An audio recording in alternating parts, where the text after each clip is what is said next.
इस सेशन में हम लोग पढ़ेंगे हाइपरबोला का कंस्ट्रक्शन। हाइपरबोला कंस्ट्रक्शन किससे? रेक्टेंगल मेथड से। ऑलरेडी पैराबोला और इलिप्स तो हम लोग खत्म कर ही चुके हैं। तब क्या है कि कुछ भी अगर मेजरमेंट नहीं दिया हो तो आप एक लाइन इस तरह से, सबसे पहले एक लाइन जो है ना आप इस तरह से खींच दीजिए। समझ में आ रहा है? यहाँ पे लाइन खींच दीजिए, मतलब एक पॉइंट दिया रहेगा।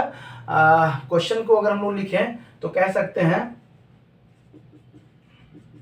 Construct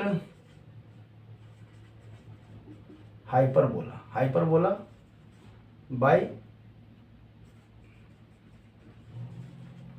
rectangle method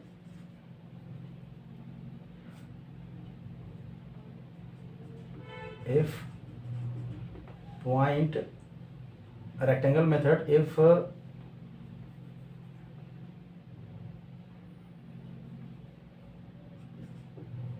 by any point on it। ठीक है, मतलब कोई भी रेक्टेंगल पे कोई भी पॉइंट जो है ना वो है, वहीं से आपको क्या करना है, खींचना है। ठीक है, तो सबसे पहले आप ये कर लीजिए, कोई भी अपने मेजरमेंट का, अपने लाइन से, अपने मन से कोई एक लंबा लाइन ले लीजिए, परपेंडिकुलर आप इस तरह से खींच दिए। ठीक है, अभी क्या है कि यहाँ से कोई एक पॉइंट ले लीजिए, हम यहाँ पे एक पॉइंट ले लिए, इसका नाम क्या कर दिए, पी कर दिए। क्या नाम कर दिए, पी कर दिए। अब इस पी से अगर इसका नाम हम ए और यहाँ से अगर बी रखें और इसको ए और यहाँ पे सी रख दें, तो पी से आपका ए बी पे क्या करना है, परपेंडिकुलर खींचना है और इस तरह से आपको एक लाइन खींच देना है। पी से, लाइन पी से परपेंडिकुलर खींचना है कहाँ पे, ए बी पे, और इसका मेजरमेंट क्या कर दे, आप डी कर दीजिए। समझ में आ रहा है? इसी पॉइंट पी से आपको ए बी पर भी, मतलब आप कह सकते हैं कि आप क्या क्या किए हैं, आप किए हैं, सबसे पहला जो स्टेप है, draw vertical line A B and line AC perpendicular to AB। उसके बाद क्या किए, from any point P draw perpendicular line on AB and AC, AB और AC। तो यहां से परपेंडिकुलर लाइन एक यहां बना दिए, इस तरह से आप ऐसा करके बना दिए। ठीक है, चलिए अब जब इतना कर दिए तब क्या करना है, कोई भी अब यहाँ के बाद जो है ना, आप कोई जरूरी नहीं कि सेम चाप होना चाहिए, सेम आर्क होना चाहिए, ऐसा कोई जरूरी नहीं है। मतलब आप इस तरह से एक लिए, दो लिए, तीन लिए, चार ले लीजिए, यहाँ ले लिए, पांच ले लिए, मतलब कोई जरूरी नहीं है कि आप इक्वल आर्क लीजिए। अगर आप इक्वल आर्क ले रहे हैं तो भी कोई दिक्कत नहीं है, अनइक्वल आर्क ले रहे हैं तो भी कोई दिक्कत नहीं है, सारे मेथड में ये सही बनेगा। ठीक है, अब क्या करना है कि उसी ए पॉइंट से जितना भी आप पॉइंट लिए हैं उन सब को मिलाना है। तो आपके अगर कॉपी में बना रहे हैं तो स्केल से मिलाइए, रोलिंग स्केल आपके पास होना चाहिए। तो आप कह सकते हैं हाँ, यही एक आध पॉइंट इधर काट लीजिए। ठीक है, तब क्या कर सकते हैं, यहां से आप इसको जो है ना, जब इसको आगे बढ़ाएंगे, मिलाएंगे, तो ये कुछ इस तरह से मिलेगा। ठीक है, और यहां से ये कुछ इस तरह से मिलेगा।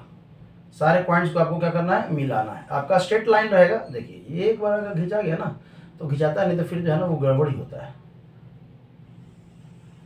ठीक है, तब है आपका यहां से ऐसा जाएगा, यहां से आपका ऐसा जाएगा, यहां से आपका ऐसा जाएगा। अब देखिए यहाँ पे है, यहाँ पे समझिएगा। अब देखिए ये जो लाइन है वो दो जगह कट किया है।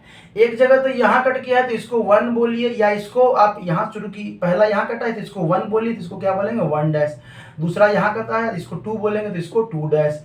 तीसरा यहाँ कटा है तो 3 बोलेंगे, तो ऊपर में क्या बोलेंगे, 3 डैश।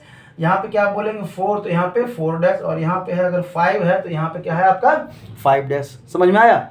हो गया काम आपका, यहाँ से बन गया।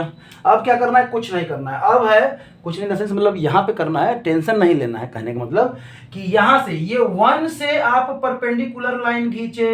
देखिए ये वाला काम हम लोग कहाँ कर रहे थे, जब हम लोग इलिप्स बना रहे थे कंसेंट्रिक मेथड से, तब।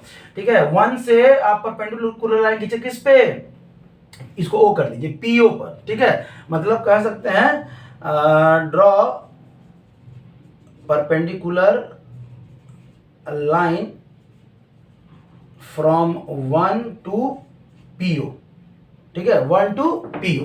और यहाँ से 1 डैश से परपेंडिकुलर लाइन किस पे खींचना है, देखिए 1 से परपेंडिकुलर लाइन पीओ पर, और 1 डैश से परपेंडिकुलर लाइन किस पे, आप डी और इसको कर दीजिए आर, कर दीजिए डी आर पर, ठीक है, डी आर पर परपेंडिकुलर लाइन खींचना है। तो यहाँ पे एक पॉइंट्स मिला, कोई जरूरी नहीं है कि ये ब्लू वाली लाइन पे आएगा, ये तो बस संयोग है कि यहाँ पे आ गया।